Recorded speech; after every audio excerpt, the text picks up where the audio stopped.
I am the mother. I am in the heart of the universe.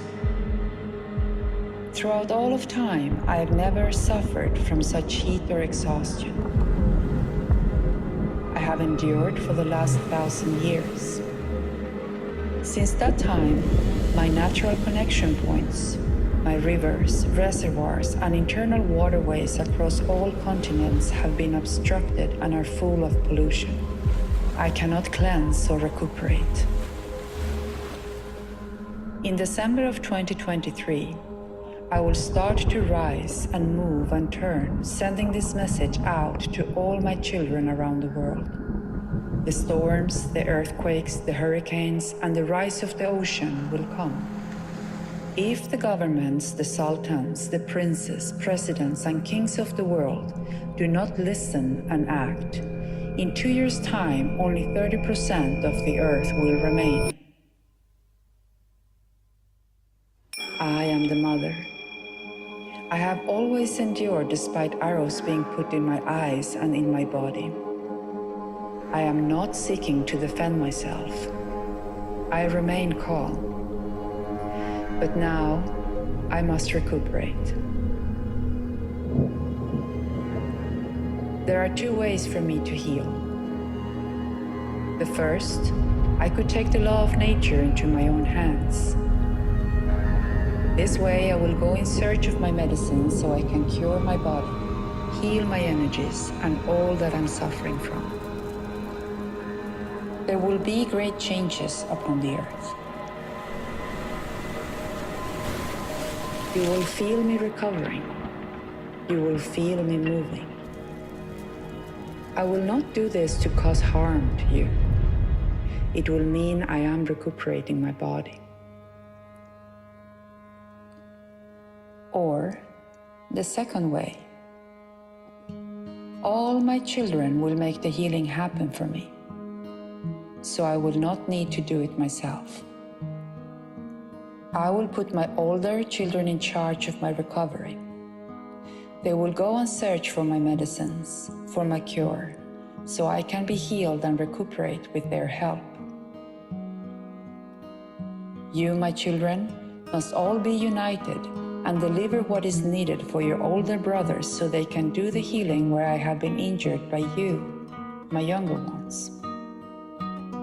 Each one of the rulers of the world, of the governments of the world, must say, "Yes, Mother, I will stand with you.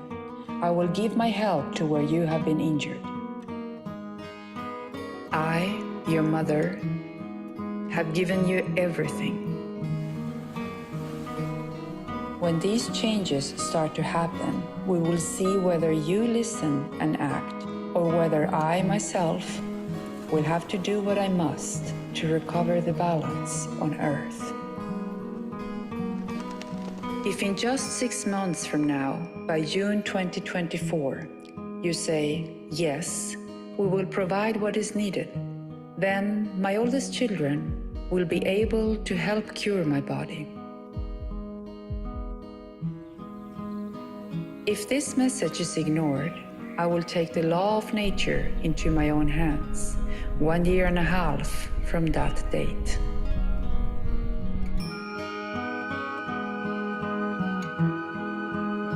This is the message that the Mother has given, she who is in the heart of the world.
In the between times, ancestors,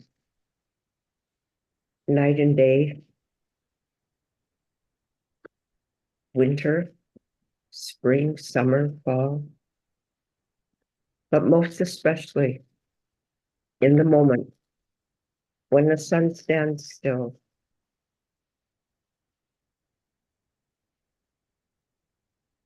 and the new cycle begins. In this moment of solstice, there is a stillness. We enter that stillness knowingly and unknowingly. Something happens in the velvet blackness of the in-between time. We are in the in-between time now with our Mother Earth in torment, our forests burning, our waters polluted, our children suffering. In this in-between time, a message, a communication is occurring generally and for some specifically on a mountainside in the quiet of the night. You come, ancient beings, star people, to select those who must move about the face of the earth and make the changes for life. For each of us has a role. We may be that person on the mountain in that still, ever still communication. Walking now with full heart, beating in rhythm with the earth, we step forward from winter and the darkness and the purification to the time of light. May we succeed in remembering who we are, what our powers are, and the gift of Uli to turn this around. Who I know, all my relations.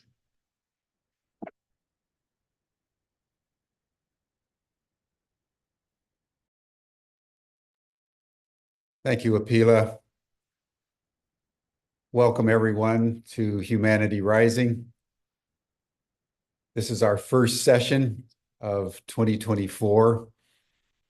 And so on behalf of Ubiquity University and our 350 co-sponsoring partners all around the world, I want to thank everyone for all their expressions of support over the years. And as we begin 2024, as we just saw from the video of the Kogi Prophecy,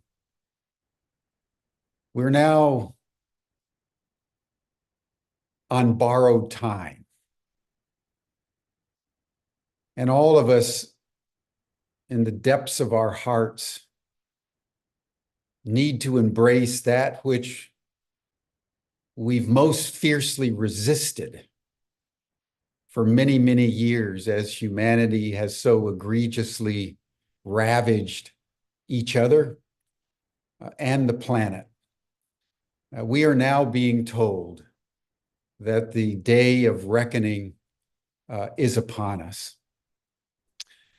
It's worth just bearing in mind that the Kogi Prophecy, and as we'll be hearing in the course of this program, indigenous prophecies from around the world are all saying the same thing.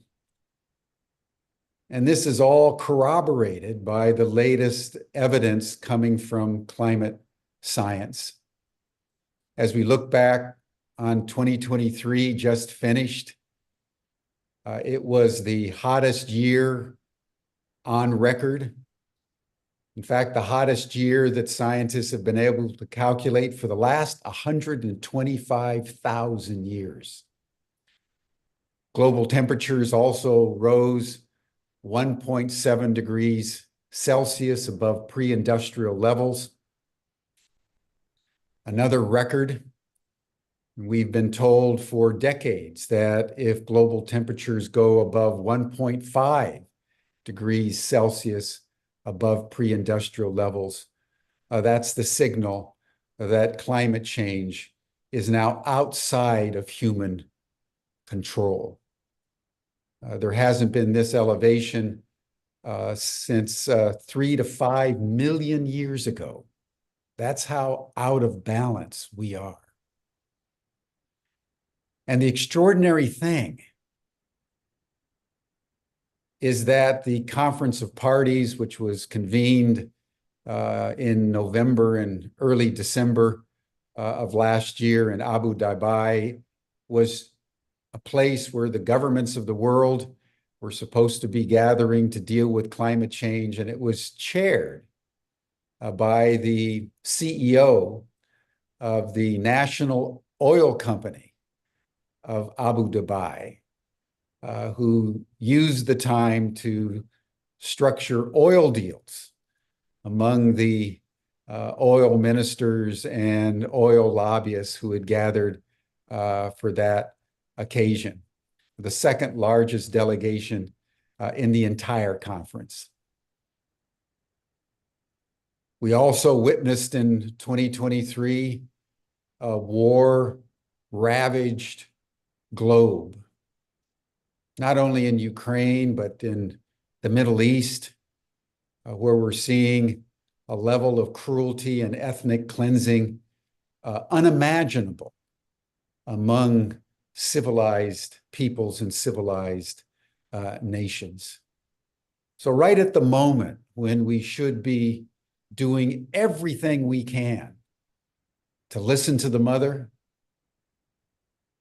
to cure the wounds of human relations, and to tend to the ravages that we've wrought on the larger global ecology.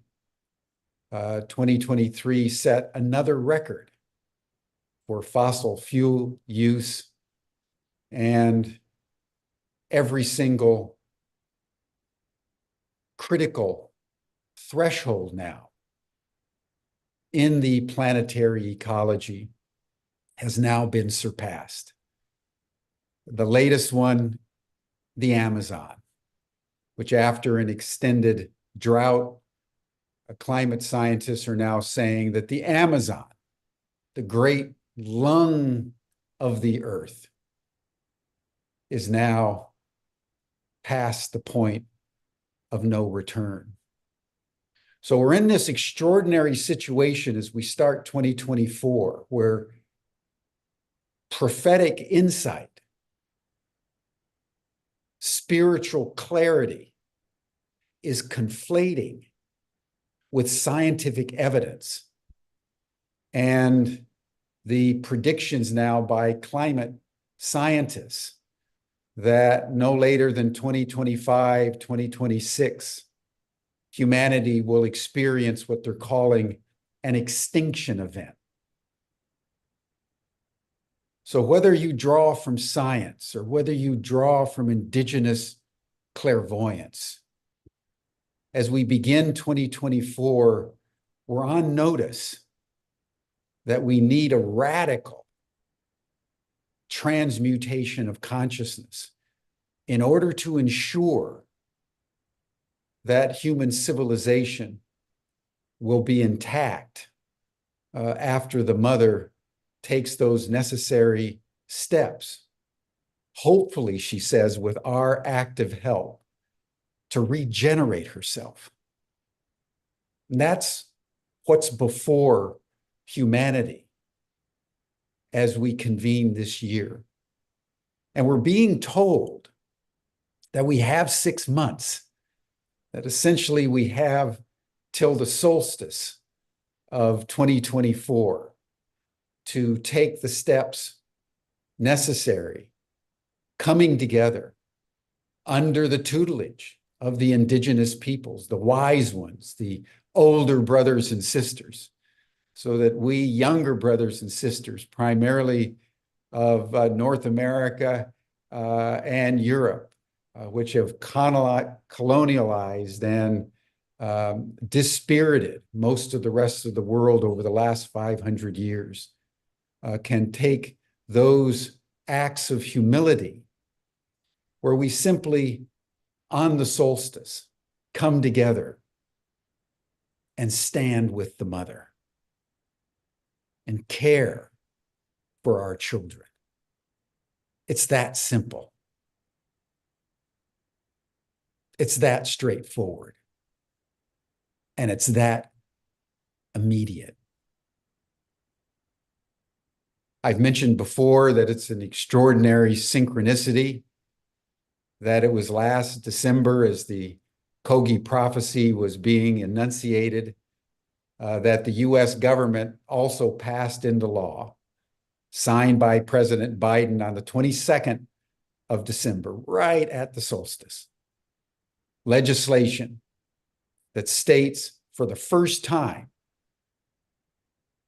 that what they call non-human technologies and non-human intelligences exist. And in 300 days, starting on January 1st, a week ago, all government agencies, all contracting corporations have to begin to turn over to the National Archives of the Library of Congress all the evidence that they've gathered since the Second World War about UFOs, now called UAP, unidentified anomalous phenomena. And the extraordinary synchronicity of these events can be seen in the fact that the most consistent message that extraterrestrial beings have been communicating to human beings over the last 75, nearly 80 years is stop killing each other, stop destroying the planetary ecology, above all, stop producing more and more nuclear weapons and nuclear power and polluting the earth with radiation. So what we are being told from the extraterrestrials as they descend from the heavens is exactly what the Mother Earth is telling us through indigenous prophecy from beneath our feet. Stop killing each other. Stop destroying the planet. It's me. And I need now to resuscitate. And I'm beseeching you as my children to understand that and do what you can to assist me in my renewal.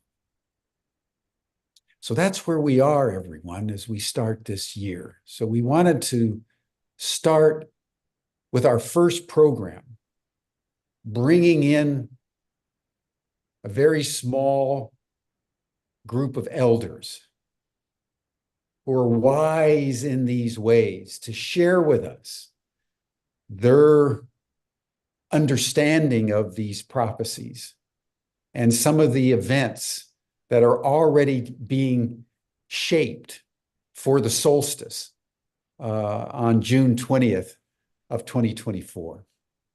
So I want to welcome everybody to Humanity Rising once again. And I want to welcome Phil Lane, who's an elder of the Chickasaw and Dakota Nations, who sent me a paper recently detailing the range of indigenous understandings that reinforce what the Kogi have just enunciated. So we're going to start with Phil, who will make a brief presentation, and then we'll broaden it out to other elders and talk about the events that are now in store. But Phil, thank you, and welcome to Humanity Rising. Thank you, Jim. So nice to see you, and thank you, Sister Pam, for the beautiful prayer.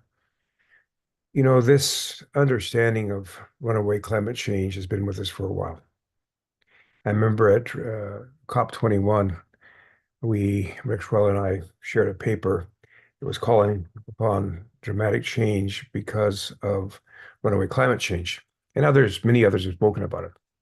The fact that the Kogi relatives are naming a time and actions that need to be taken really is so important, because from now on, those that see this video are going to begin to put this together. And I want to say that anything spiritual has multiple, infinite understandings. So I'll just share how I see it. If you go and look across the Americas, and this has been for me a 55-year journey, you'll find, black elk, really, I think, not just telling the story of the Ochete but telling the story of humanity. Because in a way, when he talks about being at the highest mountain of all and seeing where we're going, and he says this, he said, I found myself standing on the highest mountain of all. And I looked down below and I saw the sacred hoop, my people. And it was a hoop of many hoops, in the center stood a mud-flowering tree, overshadowing the children of one father and one mother. And I saw more than I could understand, and I understood more than I could say, for seeing the shape of all things as you come together in unity and harmony. And so then he talks about, I turned to the east, the two men were coming like arrows. In between them rode the daybreak star. And they had an herb, the daybreak star herb, with four blossoms, red, yellow, black, and white. And gave this herb understanding to me, and they said, with this herb you shall power over all things. And I dropped upon the earth, and where it fell there was no more darkness. So this journey that the Ochete made up that mountain, and it was a tremendously challenging journey, is a journey we're on as a human family. I think it's a natural unfolding from infancy to childhood to adolescence, and now we're beginning to enter our spiritual adulthood. The thing about this is that we're told in the prophecy of the Condor and Eagle that actually was fulfilled March 21st, 1971, and finalized in May 1972 at Lake Titicaca, that when that happened, it would lead to the coming together of indigenous people across the Americas, because, as you know, condors and eagles don't fly in Central America, nor do they fly in the Amazon. So as you see this process unfolding, which was really formalized in Palenque, Mexico, on March 21st, 1993, 2023, my gosh, you saw then the coming together of the quetzal, which emerged from Central America, and then the hummingbird, which emerged from the Amazon. So that all came together. A council was elected of representing all four of these symbolic birds, you might say, 7 women and 6 men. Now, from that part, it says in that coming together, humanity will come together as a human family. And not only will we come together, we'll enter into that place where Black Elk speaks of. And many of our prophecies talk about what will occur after this long winter time. That Hopis talk about the third shaking of the world before it is the fourth world. The Anishinaabe talk about the 7th and 8th council fires. And if we make a decision, which in Hidalgo, Mexico, on October 28th, the 8th fire was ignited with members from all parts of the human family were right there. And it was quite a tremendous event. Those ashes now are spreading all over Mother Earth. So the 8th fire has been lit, which essentially is a time of we as a human family coming together and understanding we are one human family. We're all children of Mother Earth. We're all star beings. And within every dimension of our atom, our body, is iron that was forged in a supernova. So we're coming to that place. Now the thing is that this is a multidimensional event that's before us, and I think Jim, you did a beautiful job of talking about, on one hand, the number one polluter in this world is war, and now we see this war increasing. And then you have the economic situation. All you have to do is look the world debt clock, and you see this unpayable debt moving us towards also another event where uh, simultaneous to these other things that are happening, war, the environmental issue of runaway climate change, the economic situation, and then as well we can see that this adversarial partisan politics is just ripping people apart. And then we can see that right now we can't even understand what's true and what's not true from reading the various sources that we have access, whether it be Russia Today, or we can go clear over to NBC, or we can go to Fox News, or we can go to Al Jazeera, or go directly to the Chinese Daily. I try to read each of those every day so I can kind of get an overall thing that gets to some truth of this whole thing. What, from my perspective, what the solution of this is, and this is our really focused mission for 2024, is that if we examine everywhere on Mother Earth in terms of where can a movement for really unifying our human family, ending war and beginning peace on Earth, where can that be? Well, you look across, of course, Europe, and you see the conflicts going on there, where you have the U.S. NATO leagued against Russia and their allies fighting it out in Ukraine, which, by the way, I remember Jim being with President Gorbachev there at the wonderful gathering you organized there in San Francisco.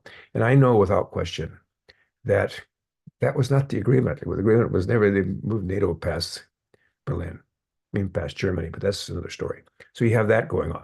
So it's not going to happen there. You see all these different nation states fighting each other. Here's Christians too. I mean, Christians killing Christians. I mean, complete violation of every teaching, not just about killing Christians, but killing other human beings. And you see then we can go back across Russia over to our relative over in North Korea, who sees nuclear conflict is inevitable and is preparing for it. Then we see the conflicts going on across China, of course, but then you see the conflicts going on in Taiwan and China and across Southeast Asia. Australia, they just voted against including indigenous people from being part of the Constitution, which they're not going to, the peace movement is going to start there. We see across the Pacific Islands, I think, a lot of really wisdom emerging there, Aotearoa. But in terms of really a movement that can transform this world and provide people with an alternative what's happening, because the elders in our 16 principles, the 15 principles says, stand in your spiritual strength. Move the positive alternative you wish to create without giving away your energy fighting the negative. And that's exactly what has to happen if we're going to respond to this, I think, essentially giving a time space. And if you're connected, by the way, this understanding has always been there, the essential unity of science and spirituality. What we're doing here in these prophecies anymore, it's not about just faith, it's conscious faith. That's what the scientific dimension has added to this. It's conscious faith. It's like I'm just going to close this up with what happened in Lethbridge back between Christmas and New Year's 1982. We had this whole consultation for 4 days last night, all night long. We distilled what the elders had said. It was very simple, really, and this is very simply what we're dealing with. They said, there's this universe where we live in, this world of time and space, organized with certain laws, physical and spiritual laws. The physical laws are easy to understand. You jump off a 10-story building in your head, you're going to get a big headache. You drink a big glass of arsenic, you're going to get a stomachache. You drive a car 100 miles an hour into a concrete wall, you're going to smash up. But just as real, and that's where the science and spirituality comes together, just as real are the spiritual laws. Spiritual laws. Development comes from within. No participation, no development. No vision, no development. And so it's the understanding of these spiritual principles and I think the application. So what's really clear is the only people on the face of Mother Earth at this point who have gone up the top of that mountain, who have gone through, not in different degrees, beginning over 500 years ago, when there was approximately 100 million, and now the latest scholars saying about 108 million indigenous people living here, reduced to about 15 million, the greatest human extinction ever in history, primarily from disease, as well as genocide played a big role in it. The only place I can see in the world where this movement of peace has been long prophesied and actually unfolding as we speak is across the Americas.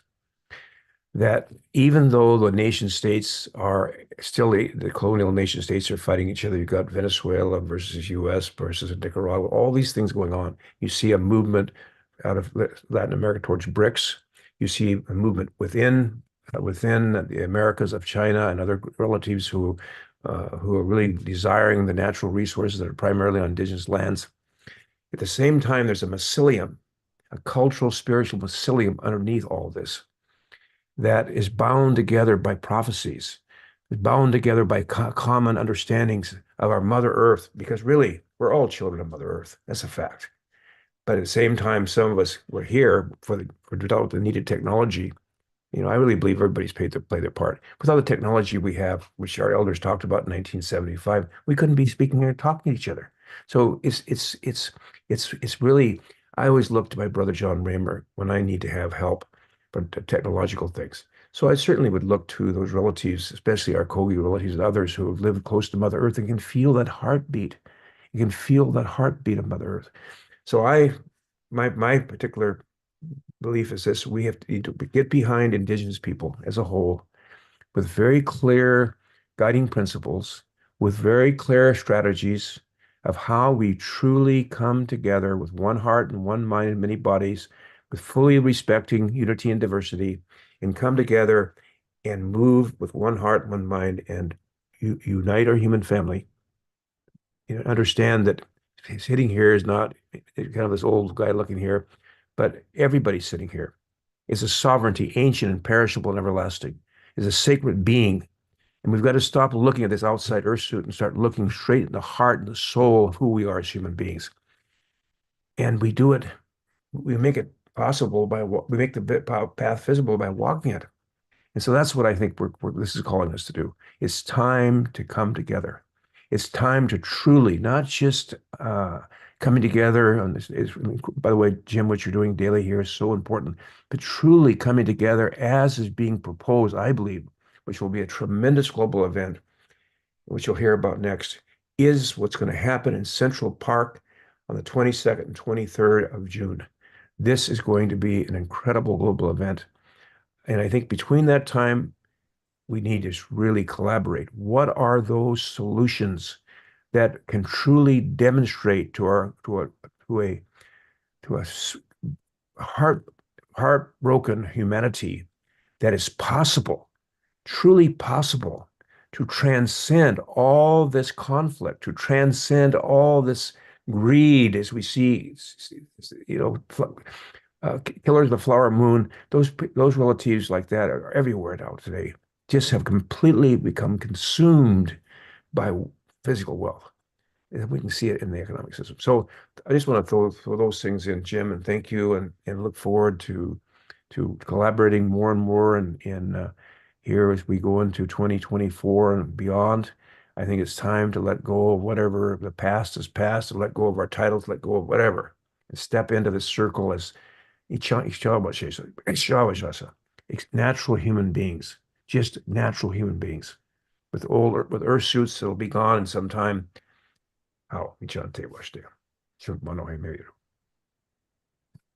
Thank you, Phil. Rumi's great line, breath-breathing human beings. That's all we are. Mm-hmm. Any other distinction is irrelevant and counterproductive. So thank you for that. Thank you. It's very comforting, everyone, to hear what Phil has to say, not only about the urgency of our prophetic warnings, but the abundance of our prophetic blessings, if we would simply answer the call. And that's always at the heart of prophecy, is choice.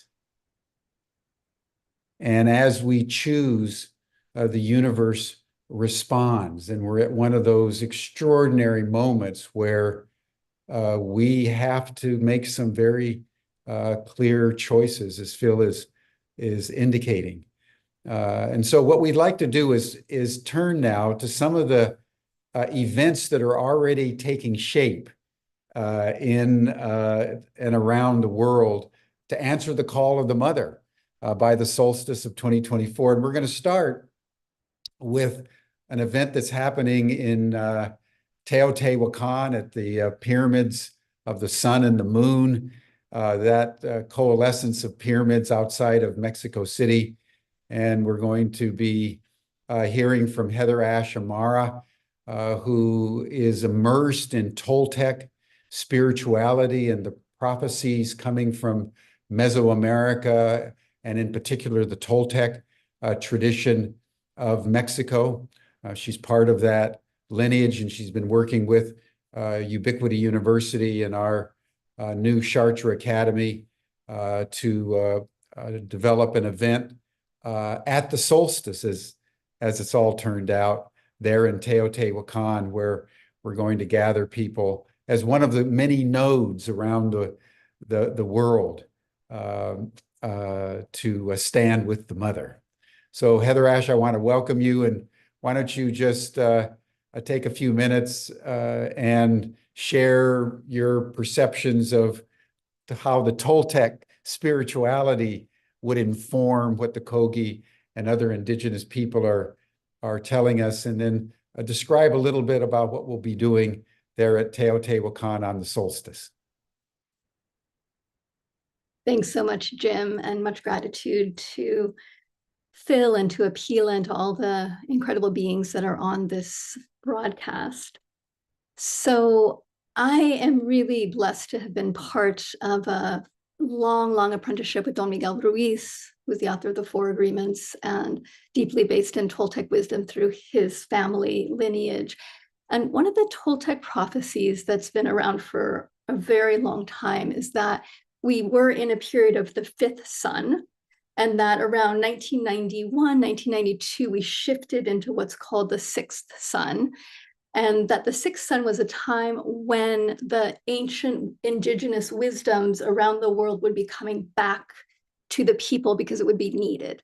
The Toltec teachings, when the Spanish invaded Mexico, went underground, and all the wisdom was all the teachers at the time, all the elders at the time made the decision that they would only work with apprentices one-on-one to make sure that the information was saved and was passed on, and that there would be a time when the wisdom would come back again. And so with the teachings of Don Juan, as written by Carlos Castaneda, with the teachings of Don Miguel Ruiz, which were passed on by his grandmother, Sarita, that the Toltec wisdom is coming back as so many indigenous wisdoms around the world, again, because they're so needed for these times.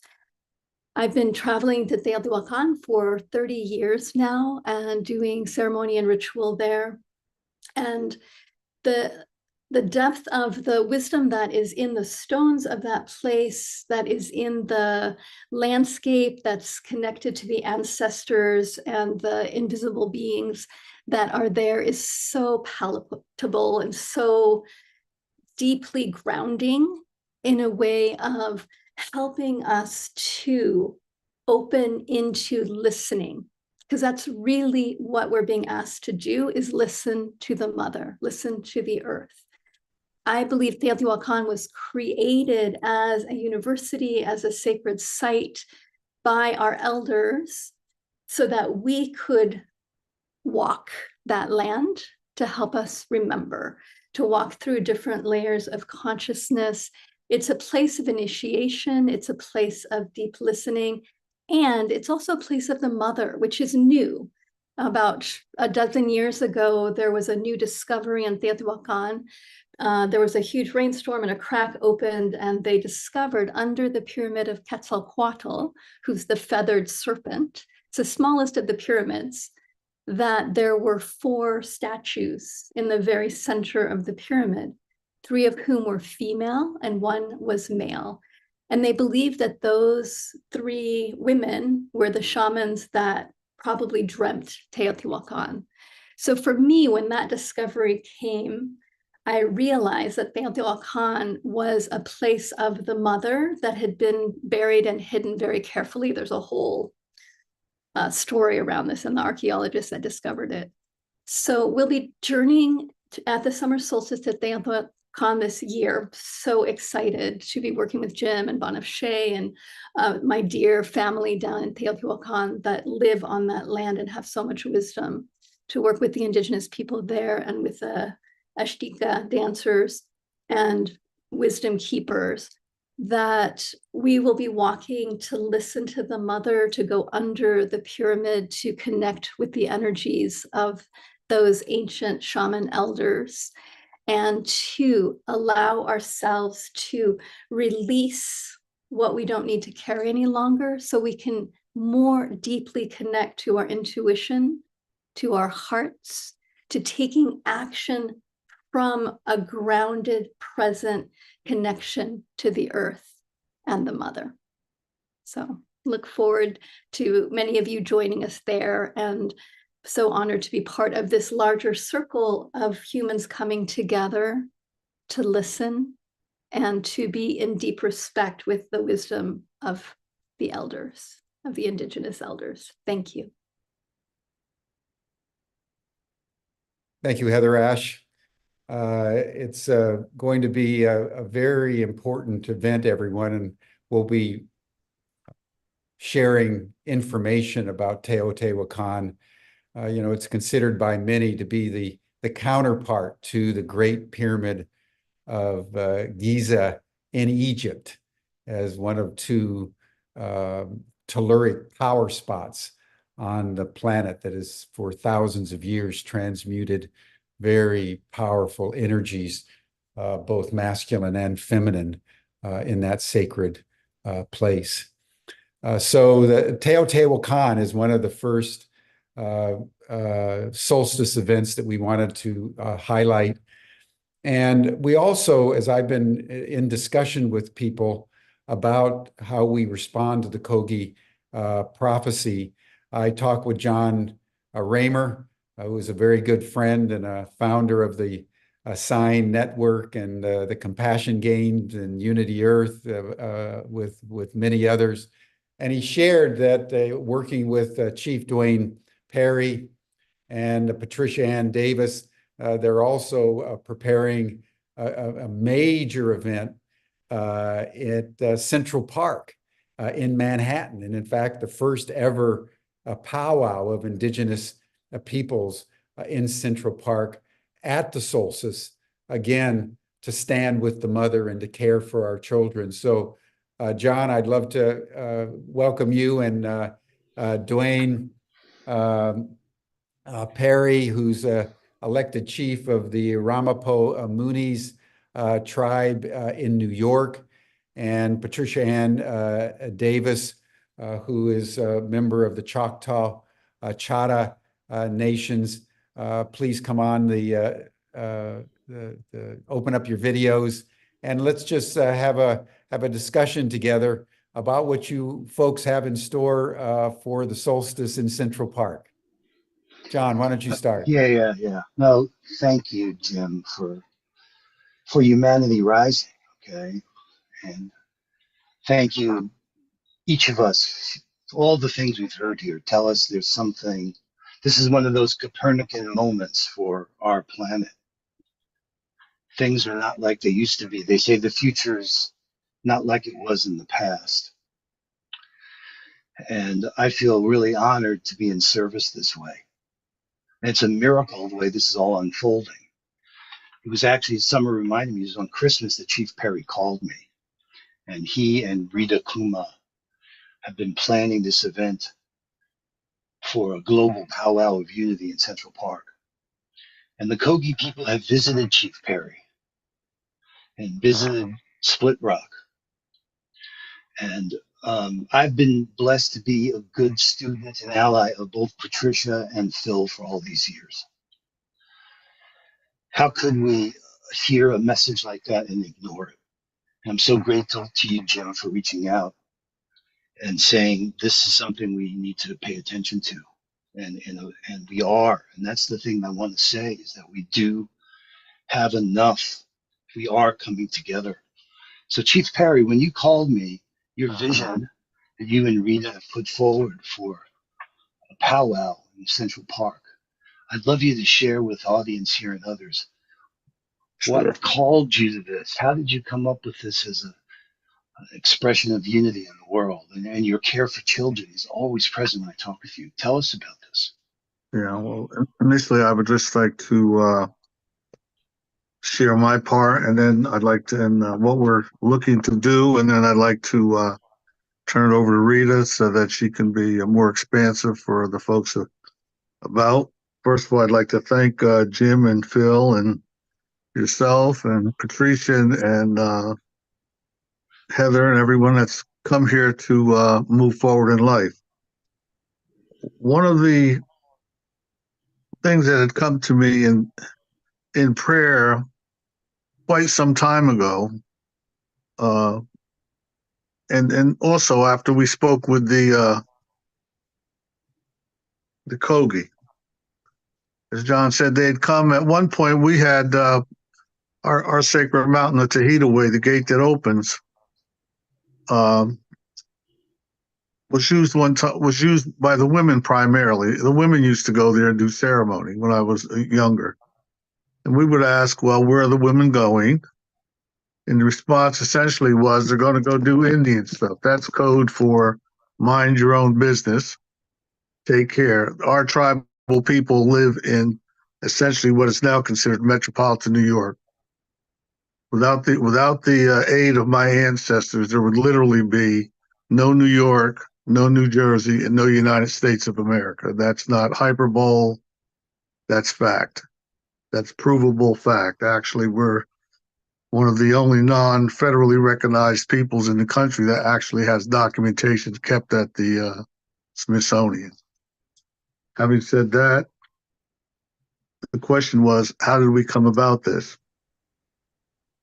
We had been working for a little while to regain the use of the Tahita Way because it's considered a portal that's directly connected to the Pleiades and the people of the Pleiades, which some may call spiritual, some call them sacred people, some might even call them astronauts, but they are certainly sacred beings that was coming to return to the earth. In the middle of that, following on from the elders, about the mid 60s, it became a wonderful, wonderful place to burn crosses. You could see a cross from the top of the mountain. They put a cross right in the middle of the split in the rock. And you could pretty well see it nearly in Manhattan, 30 miles away. Okay, that passed. And then it became in the 60s and 70s a wonderful place. I used to call it beer bottle heaven because literally thousands and thousands of shards of glasses up there. So we acknowledged that. The people got together. We started to regain it. We were able to regain the mountain itself from the local authorities. So it once again became under our care. And in the middle of that, the Kogi showed up at a meeting. And they were sort of telling us pretty well what I had just said. And my thought, apparently, being not the board John here, but a local New Yorker, is that I'm thinking, gee, I'm not Harry Potter. You know, you're talking all of this portal craziness. We're going to do this and do that. I'm thinking, yeah, but I got clan members floating around. And lo and behold, they did share a few things that I can assure you that maybe even less than 1% of the Ramapo people, the Ramapo Muncie people, knew to be real.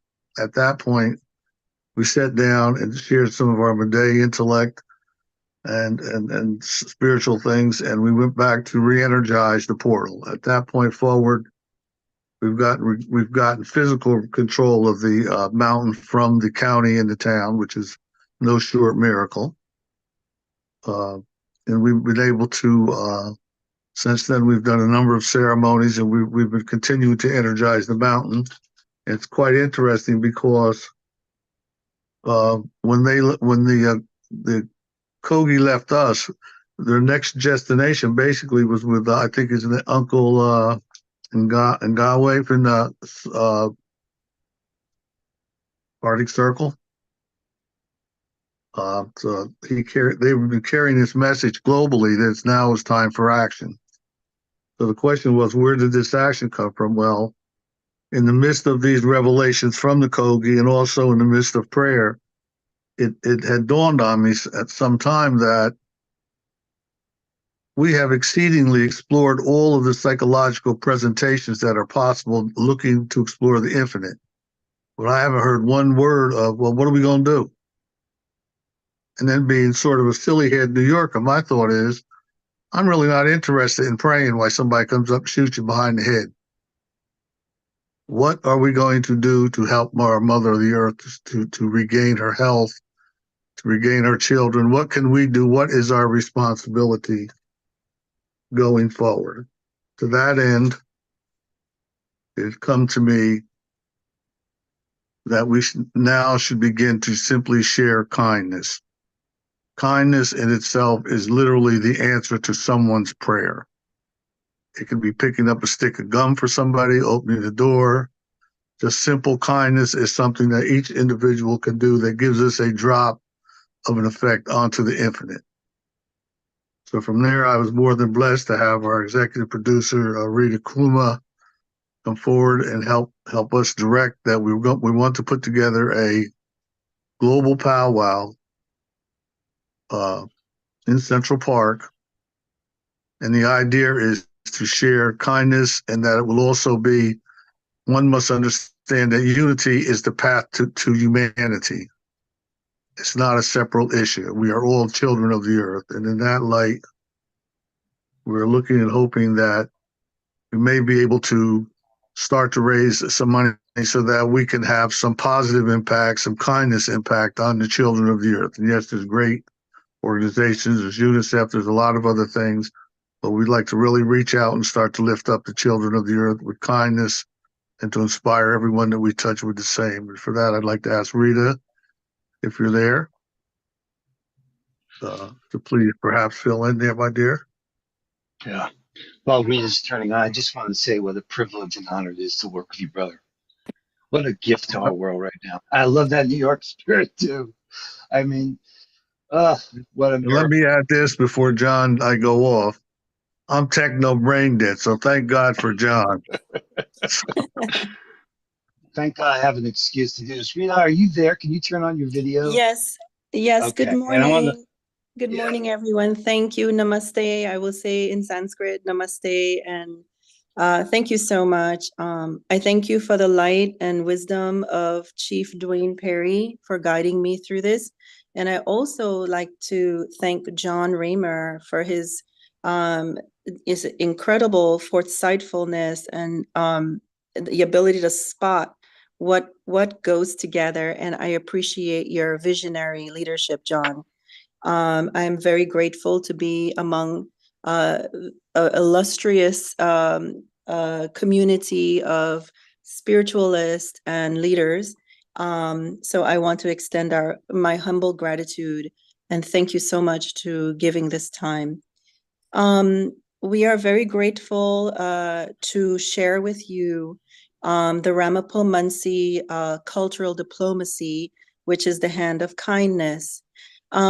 So I would just like to share this concept, like the winds of change are blowing from the north, and the eagle of peace brings offering from the Ramapo Muncie nation. The spirit of the Ramapo Mountains rolling down to the foothills of the world for peace and unity through the pulsating sounds of the ancient ancestral drums, the first sound of creation, resonating with the sound of our heartbeats and extending the hands of kindness for compassion and convergence in humanity.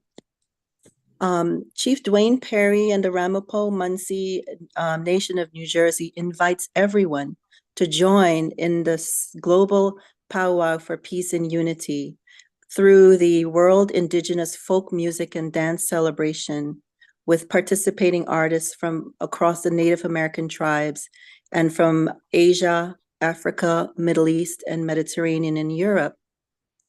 This historical event will anchor an annual platform for world peace through the Ramapo Munsey cultural diplomacy efforts across the Americas and internationally by showcasing artists, folk music and dance, as well as Ramapo Munsey peace ceremonies. Furthermore, Chief Dwayne Perry of the Ramapo Munsey tribe of New Jersey extends his hands of kindness to humanity with an invitation to join the 2 days of peace celebration on June 22nd to 23rd in Central Park, Summer Stage in New York City.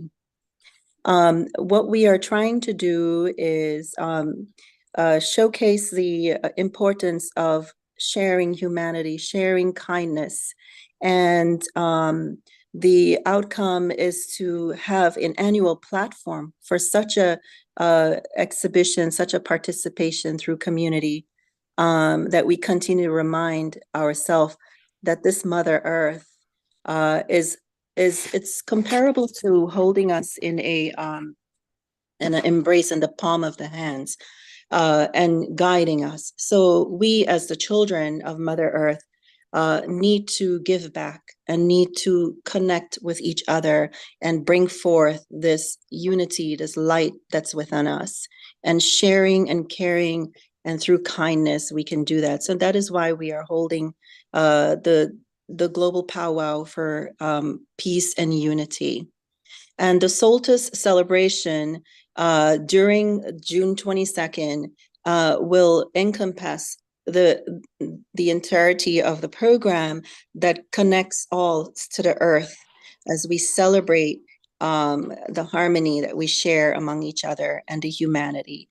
And through this hand of kindness from the Ramapo Munsey Nation, through Chief Dwayne Perry, I'm confident that we can continue to build this sense of unity and love for Mother Earth, and we as her children continue to embrace each other's to support the wellness and health and spiritual health.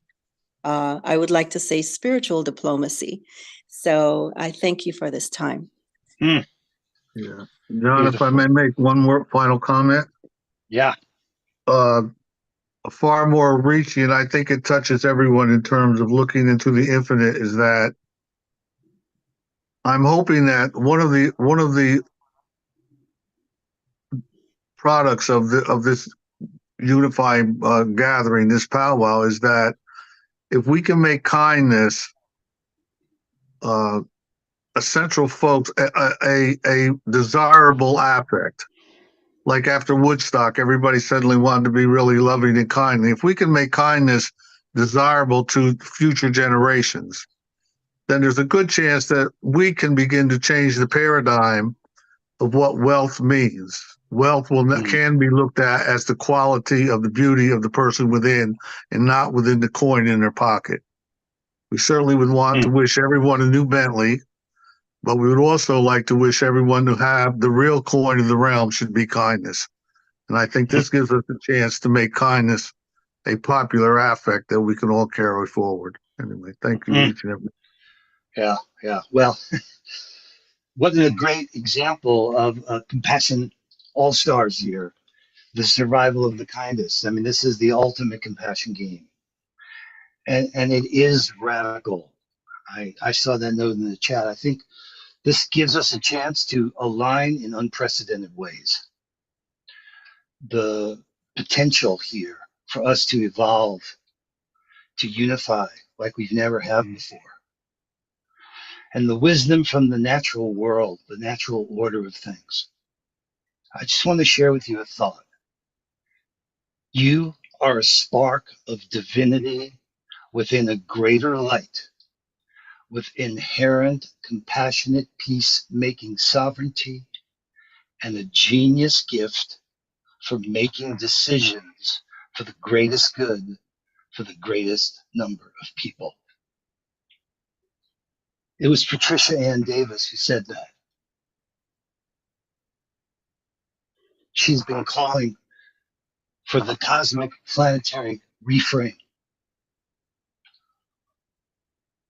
a reverent revolution.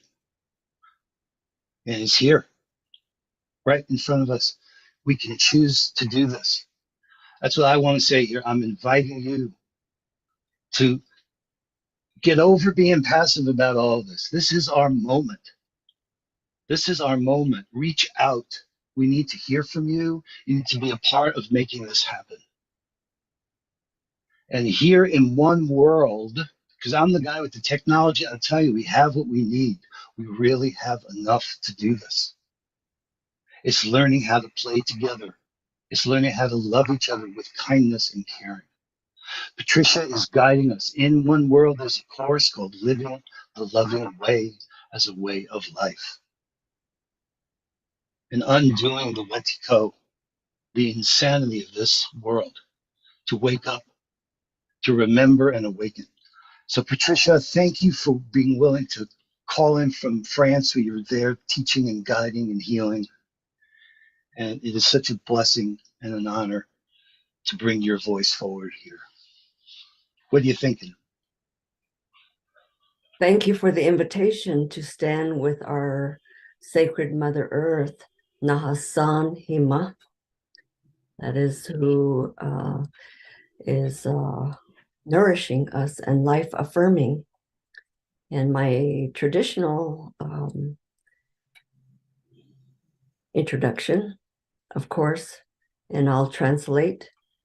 I want to say that my name is who I'm called, and my spiritual self-identity is She'eya, Patricia Ann Davis in Shea, a Mississippi band of Choctaw Nshle, Hachitni Bashalchin, Chata Dene Ada Shache, Kia Ani Ada Shanala, Ado Ahehat Shaje Shatat Dien Dene Abe Yaja Nshle, Doni Hitle, Ni Ya at Shik Shadene.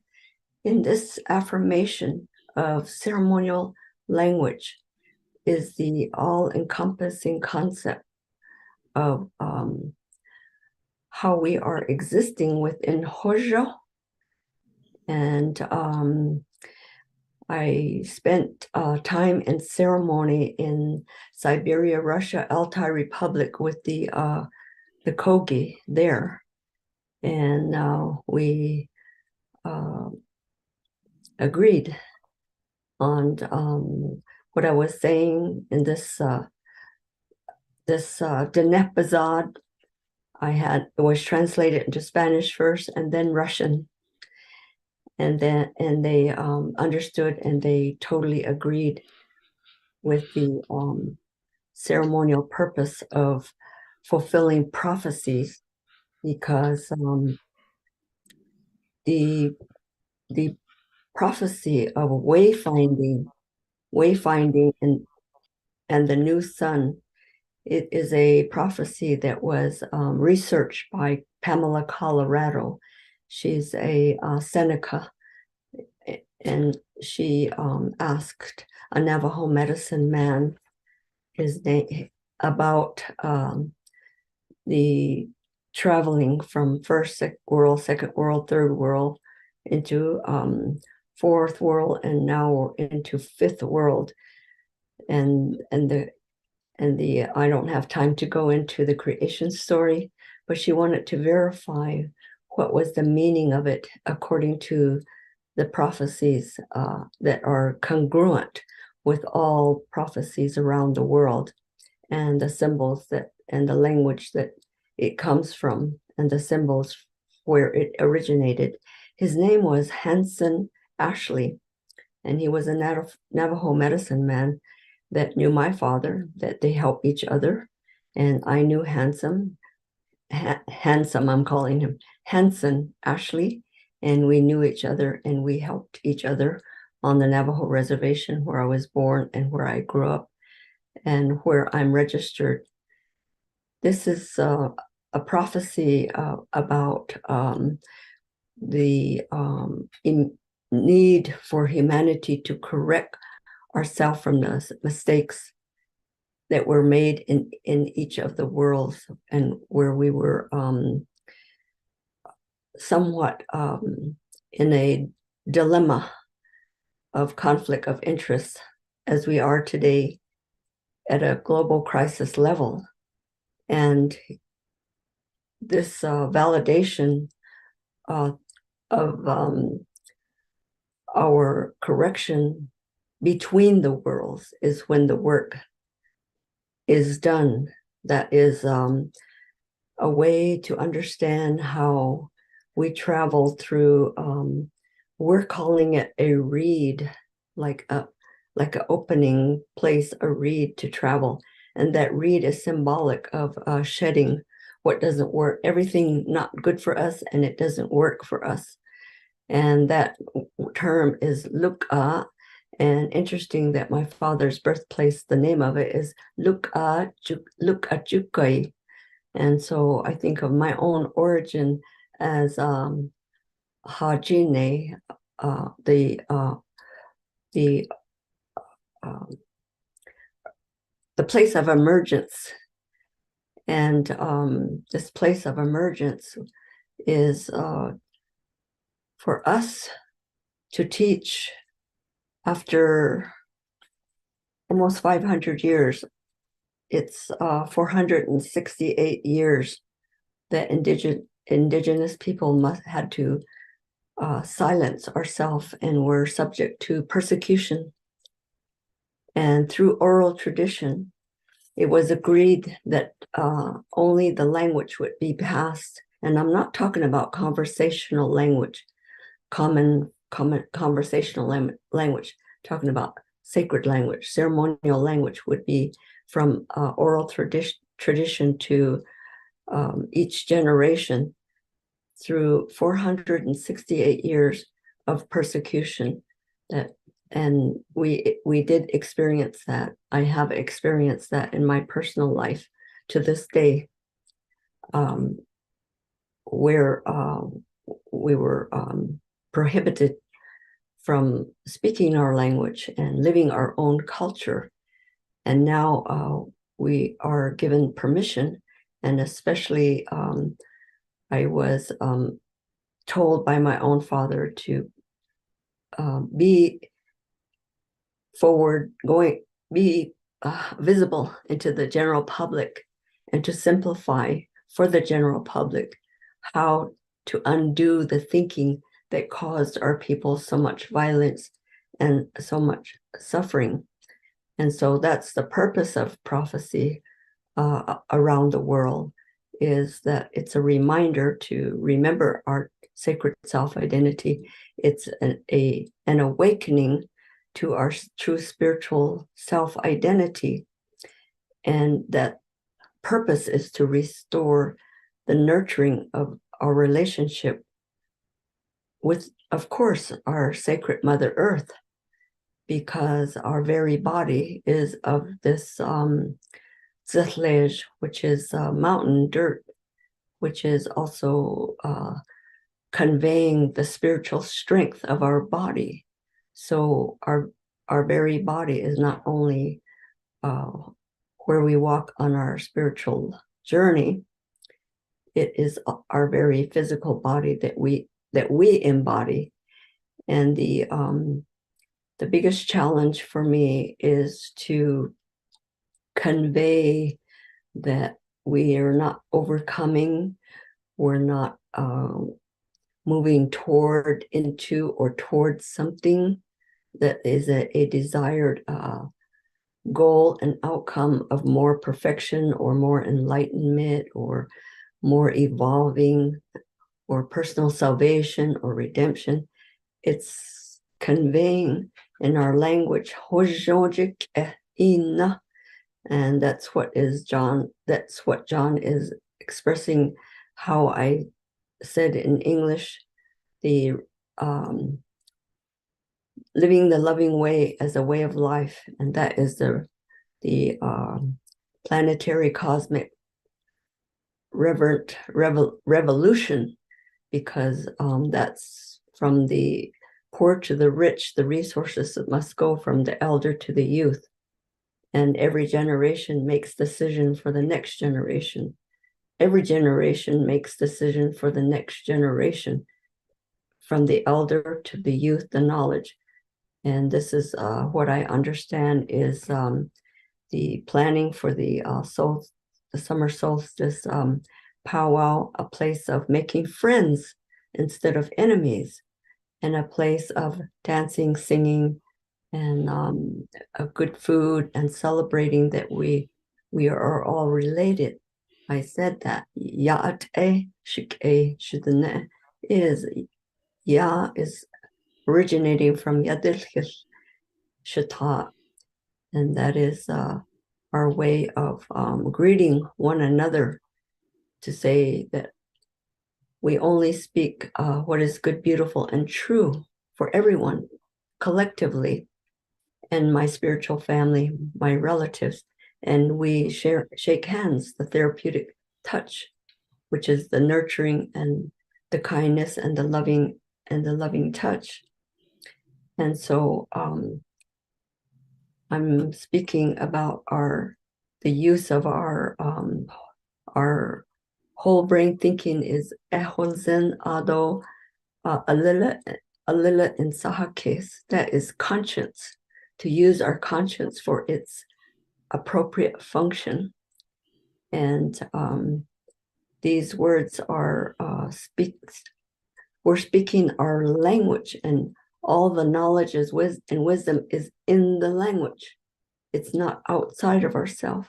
The way our in-breath and our out-breath, in-breath and out-breath.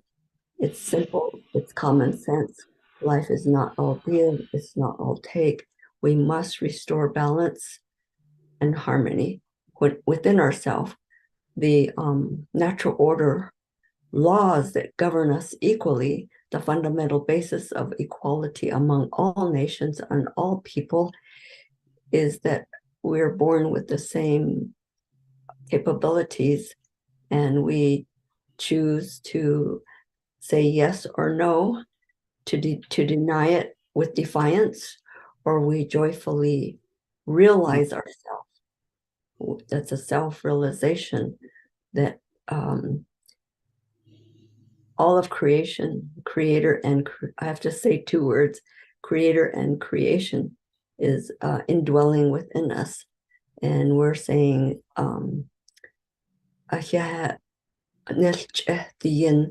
and just to say thank you to the creator, we're using the perfect love and peace of creator's sacred breath to say thank you. The sound of it is in breath, out breath, in breath, out breath, 4 times.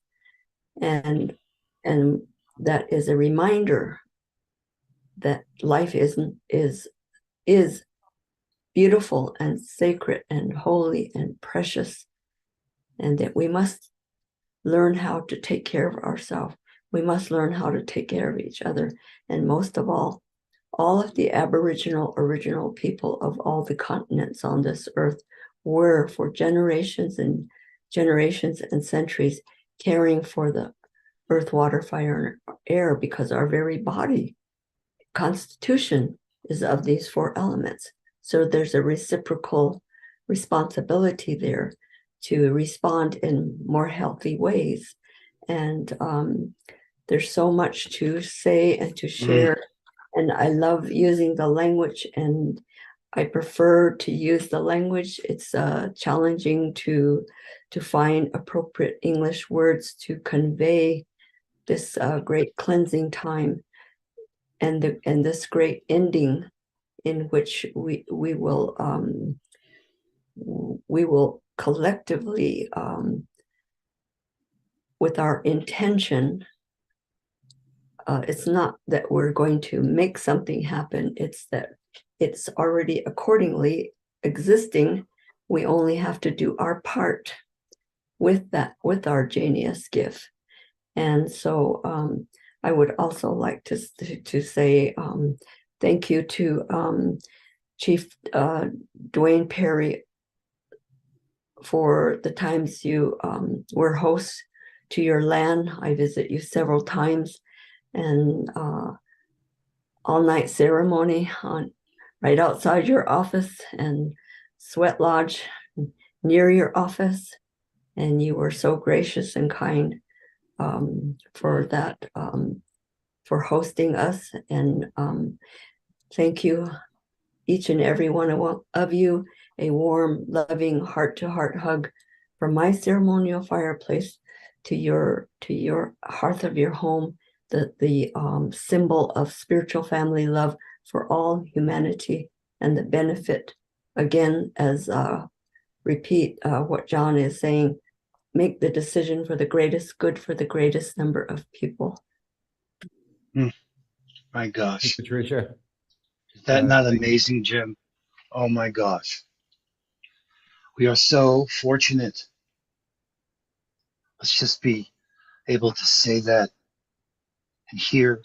This is the tale of synergy from the Magic Canoe that I was born for. And thank you, Jim, for reaching out and responding. This is one of those Copernicus moments for all of us. Well, and I'd like to bring in Pila, Colorado. Patricia, you had referenced Pamela, Colorado, as you refer to her. I know her as a Pila.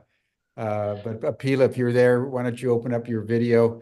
Because I'd like Pila to comment on these matters. She's also the founder of the Worldwide Indigenous Science Network and also very familiar with Indigenous prophecy and wisdom. So Apila, thank you once again for your invocation. What would be your comment on what we've been discussing today in light of your Indigenous perspective? I'm thinking, Jim, about this conversation that is underway between ourselves, and psychologically, we can say different dimensions of our personality. And then cosmically, the conversation between ourselves and our origins and star beings. There are some stories that elders have shared with me over the years about this communication. And it's a cautionary tale in the sense that it informs us what these moments of connection can be like. Some of us on this call have had or will have direct encounters with people from other dimensions, with the beings from other dimensions. So a man named Simon Kul Atta from the country of Kyrgyzstan in the foothills of the Himalayas shared this with me. He was already in his late 60s when this happened, and he and his wife were up in the mountains with their family and their sheep herders and horse cultures. So it's nighttime. He's in bed. He's sleeping, and something wakes him up, and he feels like he needs to go check on his sheep. So he rises and he passes his wife who's sleeping, and he notices that, and he goes outside, and something peculiar has happened. There's an incredible stillness to everything. And he looks out for his sheep, and they're all lying on their sides sleeping. And he's never seen anything like this. So he goes over towards the pasture lands, and he's looking around. There's nothing moving anywhere. And the night is dark, but the stars are glimmering. They have a scarecrow in the field because they're growing some crops. And he looks over at the scarecrow, and he's drawn to it. And it seems to him that it may have moved, but there's no wind, no stillness. He goes over to the scarecrow, and to his utter shock, the scarecrow reaches out and pulls him close, and he cannot move. And he feels a presence, and he sees a light, and it comes towards him. And then he remembers nothing. And when he comes to himself again, the scarecrow releases him, and he runs into his house, and his wife is still sleeping, and he realizes that he is filled with energy, and he knows that he has the power to heal people. All that sounds good, except that when his wife woke up and saw the change in him, she thought that he was crazy and she wakes their adult son, who tries to constrain Simon Kul Ata, who wrestles himself away and runs barefoot through the mountains. And as he's running, he's stepping on just sharp rocks and twigs, but his feet don't bleed, right? He comes back to the house eventually, calmed down, and now they decide the next morning that they have to call a mullah in to doctor him. And they tie him down. And he said he realizes that he had the physical strength, even though he's an old man, he could defeat his son. But the power of the mullah is such that it's a draw. He can't defeat him, but he also can't be conquered by this mullah. In the end, he's committed to a psychiatric hospital. And the psychiatrist tells him, there is nothing wrong with you, and he's released. But his entire life, he had to keep this experience with the star beings confidential. And he had to live for many years not knowing if that made him insane, and to be questioned by his people always.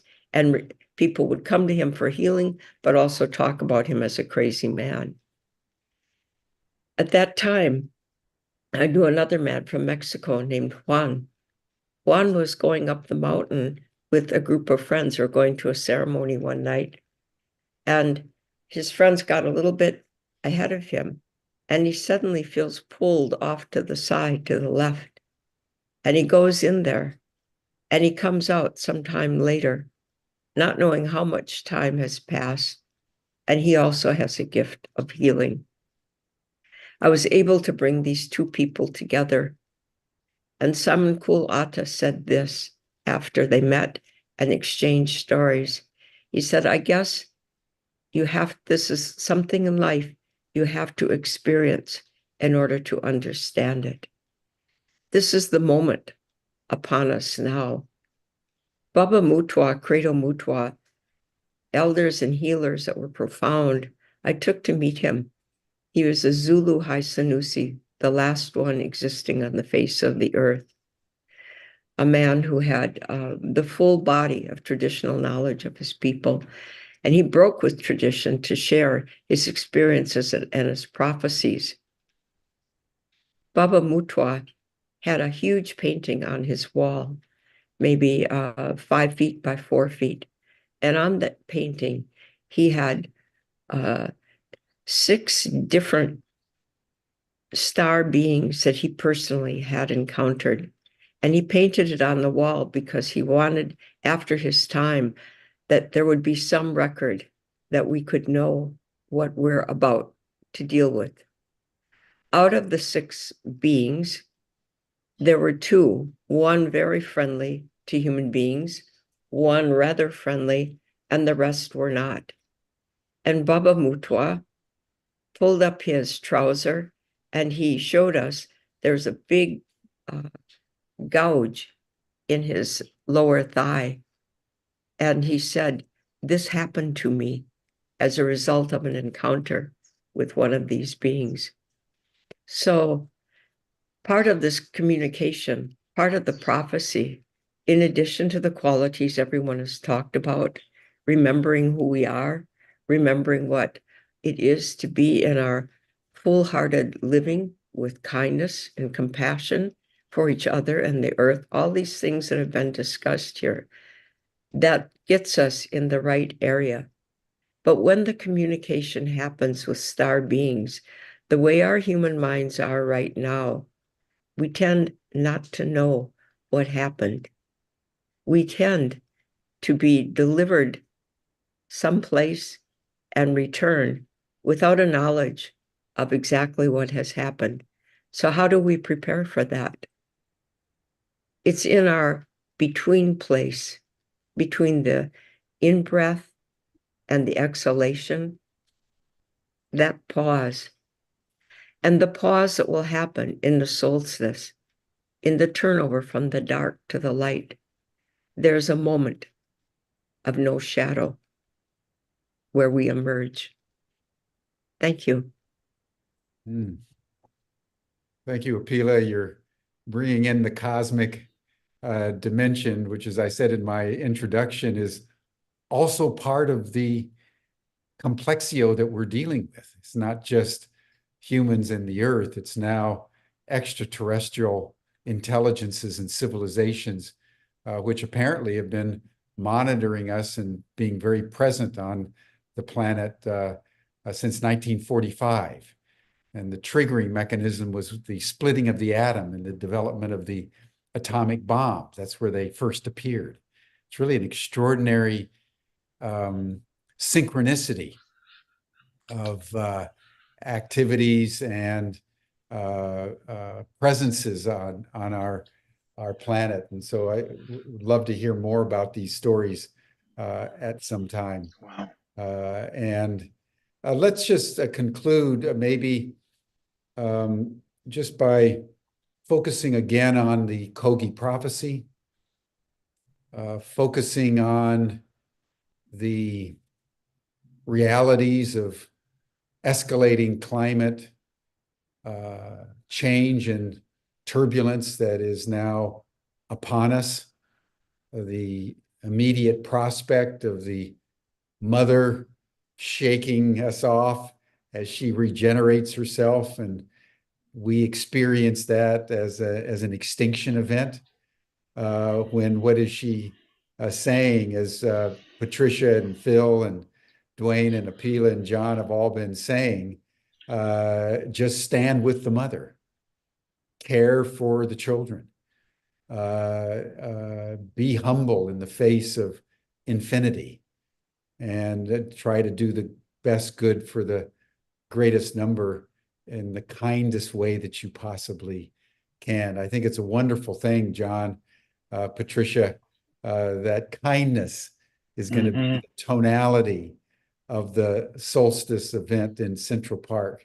That's worthy of a great powwow between the Native nations, Native American nations here in North America, and going to Teotihuacan and honoring the great Toltec spirituality, which, like the Kogi, has endured essentially undiluted for that 468 years that you indicated, Patricia.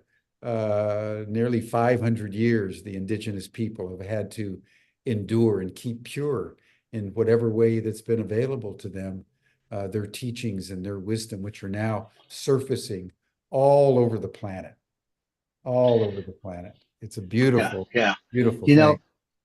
Jim, it seems to me that the compassion game here is to make sure that solstice is a resounding response to the call from the Koji. That's what's ours to do. Yeah. That's how we get to this wise transition that's upon us, the radical collaboration that people in the chat are calling for as well. That's ours to do.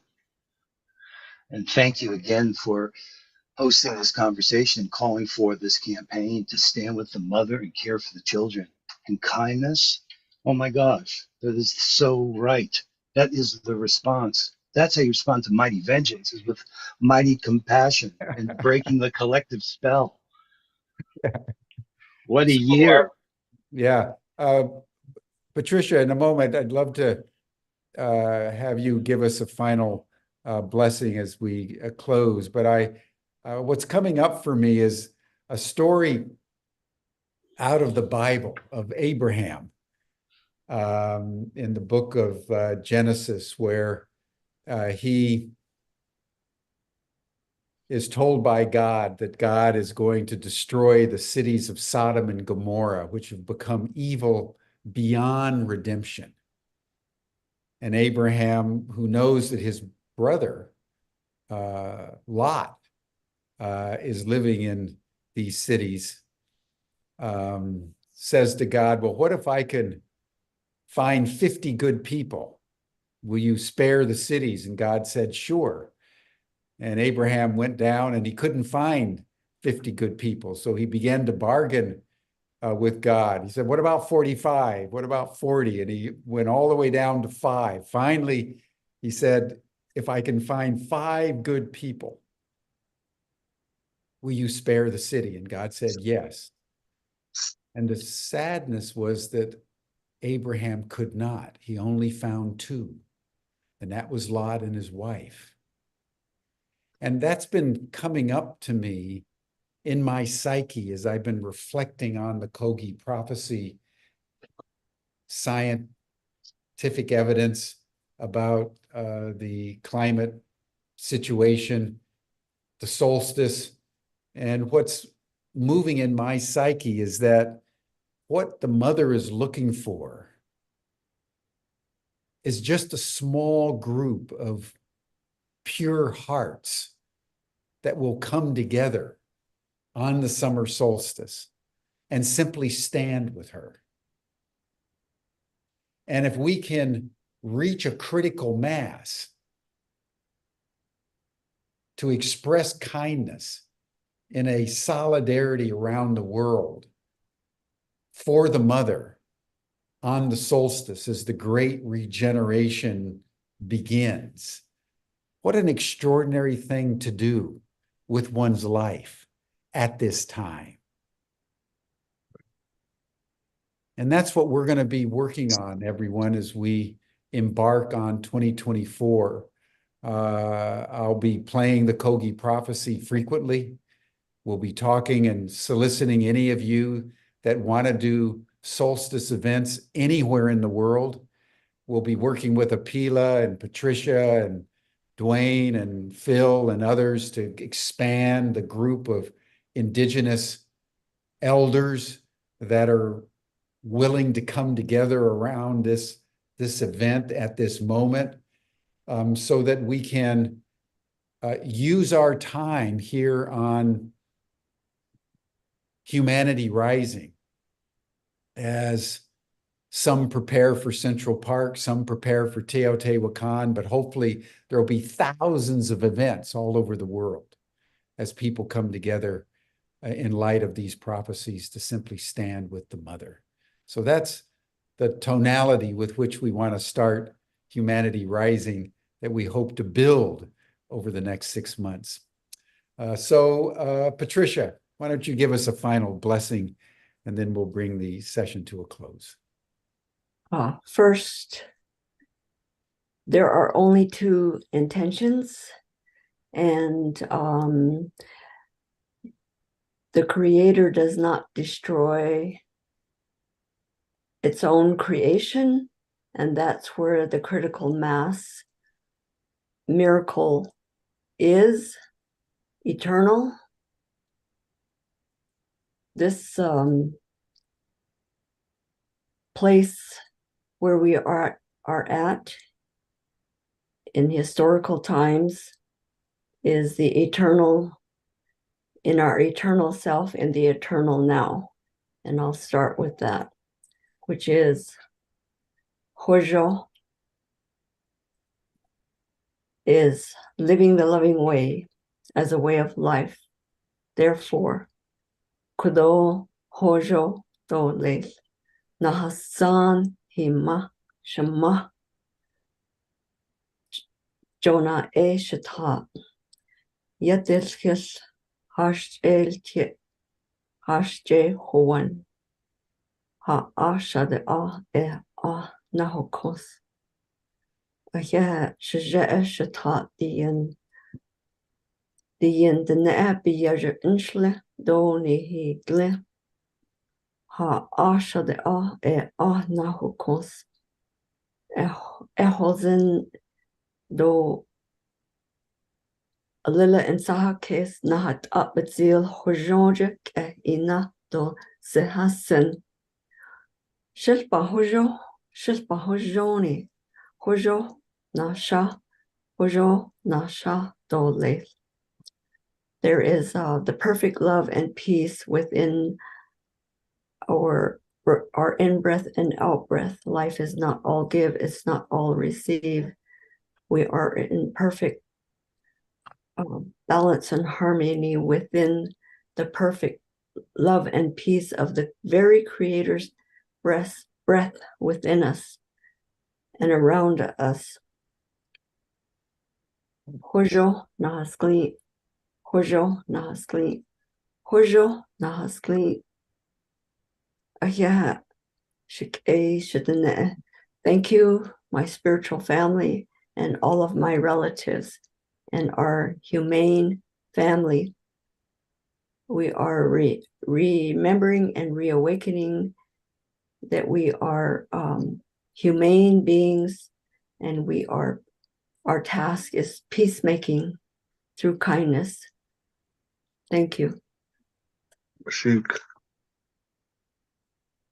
Thank you, Patricia. Thank you, Apila. Thank you, John, Dwayne, Phil, Heather Ash.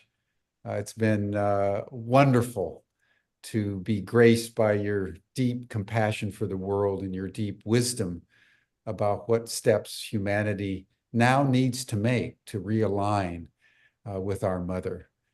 So this blessing is going to be carried with us until we reach the solstice, and then we'll renew our commitment and our blessing at this time. So thank you, everyone. That brings our session today to a close. You're all welcome to the after session chat. You'll see the link in the chat box. You also received it in your Zoom reminder for this session. And then starting tomorrow, we're going to begin a 4-day program with the great UFO historian, Richard Dolan, who's going to provide 4 presentations about what we can take as facts about unidentified flying objects, the unidentified anomalous phenomena, and our experience globally of the reality that we are not alone, and that extraterrestrial intelligences are here. They've been present on planet Earth for some time, and now evidence is going to be forthcoming of non-human technologies and non-human intelligences, which will reframe the very essence of what it means to be human at this time. So thank you, everyone. We'll see you tomorrow here on Humanity Rising. You're welcome to the after session chat. Bye for now.